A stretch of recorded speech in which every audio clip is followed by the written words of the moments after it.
আলাইকুম আপনাদের সকলকে স্বাগতম জানাচ্ছি বিগিনার টু অ্যাডভান্স CTF সিরিজে। আজকের এই ভিডিওতে আমরা RSA অ্যালগরিদম নিয়ে কথা বলবো। আমরা দেখব যে পাইথন কোডের সাহায্যে কিভাবে RSA অ্যালগরিদম প্রমাণ করা যায়। ওকে, তো পূর্বের ভিডিওতে আমরা RSA অ্যালগরিদম নিয়ে কথা বলেছিলাম, আমরা দেখেছিলাম যে RSA অ্যালগরিদম কিভাবে কাজ করে। তো আজকের এই ভিডিওতে আমরা মূলত দেখব যে RSA অ্যালগরিদম কিভাবে প্রমাণ করা যায়। ওকে, তো এই জন্য আমি পাইথন কোডে চলে যাব আমার IDE-তে। ওকে, এরপর আমি p এর ভ্যালু নেব p। ওকে, তো আমার পূর্বের ভিডিওতে p এর ভ্যালু ছিল হচ্ছে 61 এবং q এর ভ্যালু ছিল হচ্ছে 53। ওকে, তো 61 দেন q এর ভ্যালু হচ্ছে 53।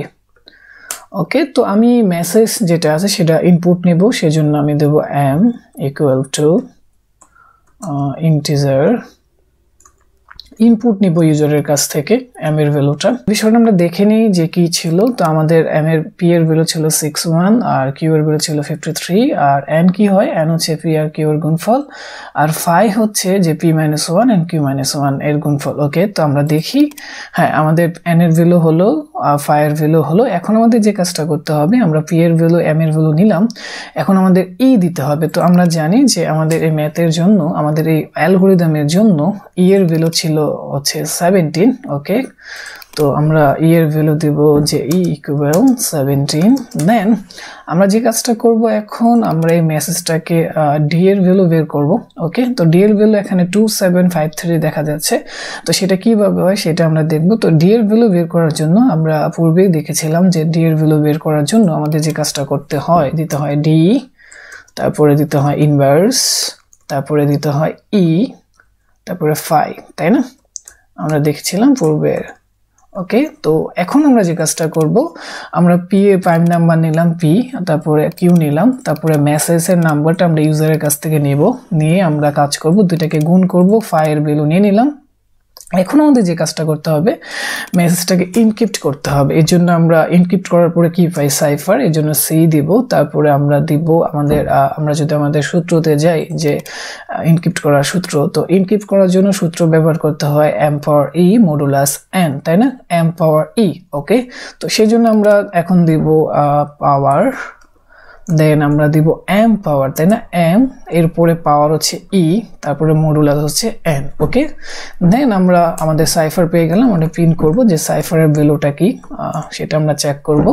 তো সাইফারের ভ্যালু আমাদের প্রবলেম অনুসারে ছিল এটা, আমরা দেখব আসলে সেটা হয় কিনা। ওকে, এখন আমরা যে কাজটা করব, এই মেসেজটাকে আবার ডিক্রিপ্ট করব। তো এর জন্য আমাদের সূত্র ইউজ করতে হবে c পাওয়ার d মডুলাস n। তো এই জন্য আমরা যে কাজটা করব, তো আমরা দিব হচ্ছে মেসেজকে ডিক্রিপ্ট করার জন্য m। ওকে, তারপরে m, তারপরে আমরা কি করতে পারি, সেজন্য দিতে হবে c, দ্যাট মিন্স পাওয়ার, তারপরে প্রথমে কি হবে, প্রথমে হবে c, তারপরে পাওয়ার হবে d, তারপরে মডুলাস হচ্ছে n। ওকে, তারপরে সেটাকে আমরা প্রিন্ট করব। ওকে, প্রিন্ট করলে আমরা m পেয়ে যাব। ওকে, m এর ভ্যালু, তারপর আমরা যে কাজটা করি, আমরা d এর ভ্যালুটা প্রিন্ট করে দেখব আসলে d এর ভ্যালুটা কি হয়। তো প্রিন্ট করি d।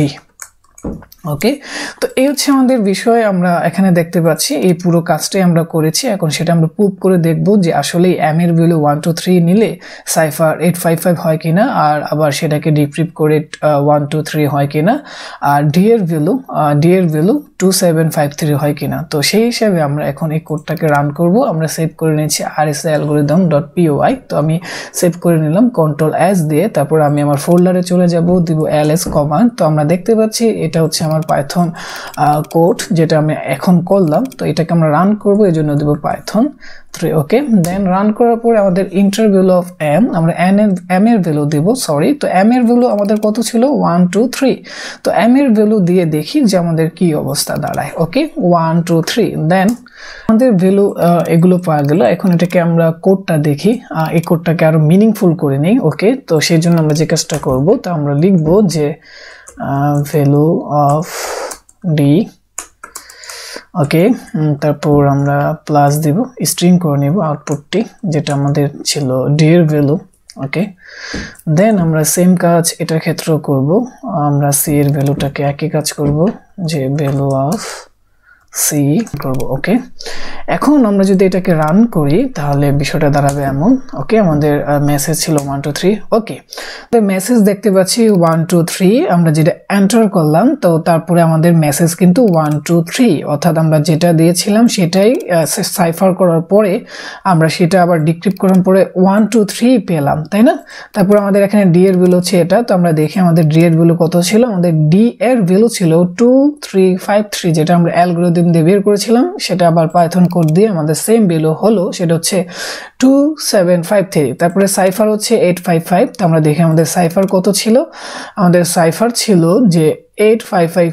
ওকে, তো এখন আপনারা দেখেন যে আমাদের মেসেজ ছিল 1 2 3, সেটাকে আমরা যখন সাইফার করলাম 855 হলো, সেটাকে আবার আমরা যখন ডিক্রিপ্ট করলাম 1 2 3 হলো, সেটা আমরা পাইথন কোডের সাহায্যে প্রবলেমটা সলভ করে দেখলাম। ওকে, তো আপনারা যে কাজটা করতে পারেন, এই পি এর ভ্যালু কিন্তু ইউজারের কাছ থেকে নিয়ে নিতে পারেন, সেটা নিজেরা করে নিতে পারেন। তো পরের ভিডিওতে আমরা দেখব যে আরএসএ অ্যালগরিদমের যে প্রবলেমগুলো সিটিএফ এ থাকে সেগুলো কিভাবে সলভ করতে হয়।